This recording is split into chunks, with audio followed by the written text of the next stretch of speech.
Actor Jussie Smollett back in court today, this time for his sentencing after being convicted in December for staging a hoax hate crime on himself. Smollett, of course, faces a maximum sentence of 3 years in prison for each of his 5 guilty counts. But legal experts say that is unlikely given his minimal criminal history.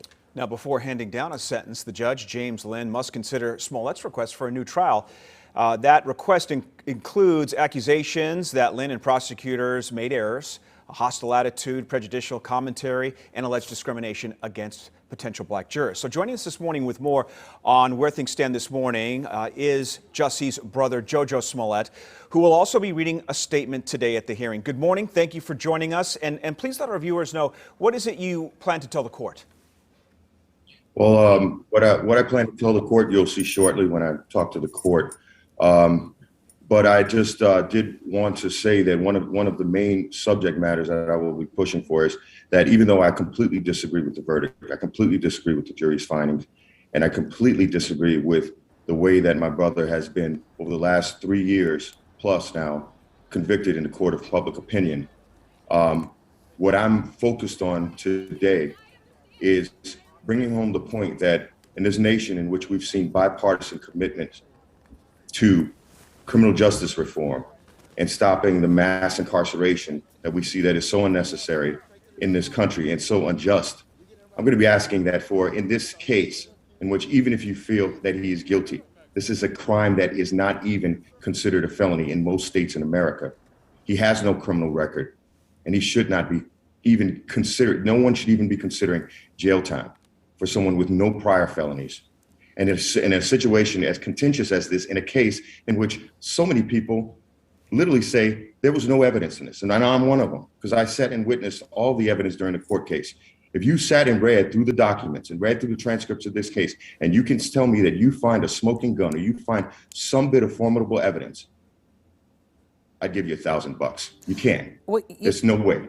Your brother has said from the very beginning that this was real, that it was not faked, and under oath told the jury that he was still a victim. And despite that, he was convicted. Now, usually in sentencing hearings, a judge looks for some kind of contrition from a defendant. Is he going to be making a statement today before sentencing? And if he does, what are you expecting him to say?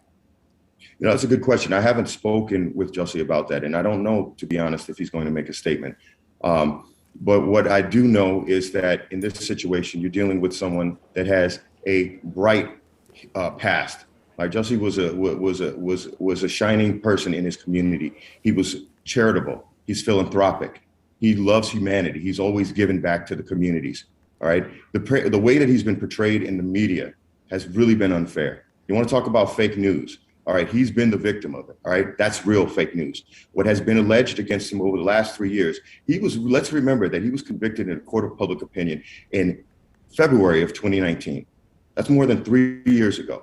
All right, and more than 3 years later, he finally is going to be sentenced for something that he did not do in the first place. And he's had to deal with the anxiety, the gut-wrenching anxiety. All right, being on a television show that he dedicated so much labor, time, and effort toward making a success, losing so much, all right, because of a rush to judgment. We've got 30 seconds. Leaving the litigation aside, I'm just curious, you know, America loves a second chance. And this is a young man. This is a man who's, you know, he's 40 years old. I would imagine he would like to get back to the business of acting. Do you know what he plans to do should he be given probation? Will we see him appearing anywhere anytime soon? I mean, he's got so many projects already in the works. Jussie's an extremely creative individual, and like if any of you were to meet him personally, you spend an hour with him, you'd be like, he's one of the most talented and creative people you'll ever meet. All right. He's got so many things going. You know, the cream rises to the top ultimately, and people who are successful at their craft are going to remain successful at their craft. And I'm confident that the cream will rise to the top again. Jussie will be back on top again.